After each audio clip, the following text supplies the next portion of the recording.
আগামী জাতীয় নির্বাচন নিয়ে কোনো ধরনের হুমকি বা উদ্বেগ নেই বলে জানিয়েছেন স্বরাষ্ট্র উপদেষ্টা জাহাঙ্গীর আলম চৌধুরী। তিনি বলেন, প্রশাসনকে নির্দেশ দেওয়া হয়েছে নির্বাচন হবে ফ্রি, ফেয়ার, ক্রেডিবল ও উৎসবমুখর।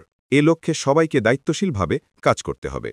বুধবার সকালে গাজীপুর জেলা প্রশাসকের কার্যালয়ে অনুষ্ঠিত আইনশৃঙ্খলা, কৃষি উৎপাদন, সার ও সেচ ব্যবস্থাপনা বিষয়ক মতবিনিময় সভার শেষে সাংবাদিকদের এক প্রশ্নের জবাবে এ মন্তব্য করেন তিনি।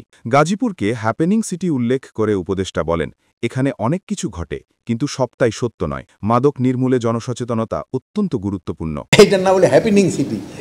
ডিসি সাহেব একটা ভালো নাম দিয়েছে, এটা হলো হ্যাপেনিং সিটি। মানে অনেক কিছু এখানে ঘটে যায়, কিন্তু অনেক ঘটনাগুলি কিন্তু সত্যি না। কিছু কিছু ঘটনা সত্যি, কিছু কিছু ঘটনা অসত্য ঘটনা থাকে।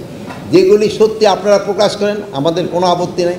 যেগুলি অসত্য ঘটনা, এগুলিও আপনারা বলবেন যে এগুলি অসত্য। এটা যদি ফলাও করে প্রকাশ করেন তবে কিন্তু সমাজের জন্য ভালো এবং এলাকার জন্য ভালো। নির্বাচনের ক্ষেত্রে হলো কতগুলি ফ্যাক্টর আছে, যেমন একটা হলো মেইন ফ্যাক্টর হলো জনগণ। জনগণ যেসব নির্বাচনমুখী হয়ে যাবে সেই সময় অনেকেই চেষ্টা করলেও কিন্তু কিছু করতে পারবে না।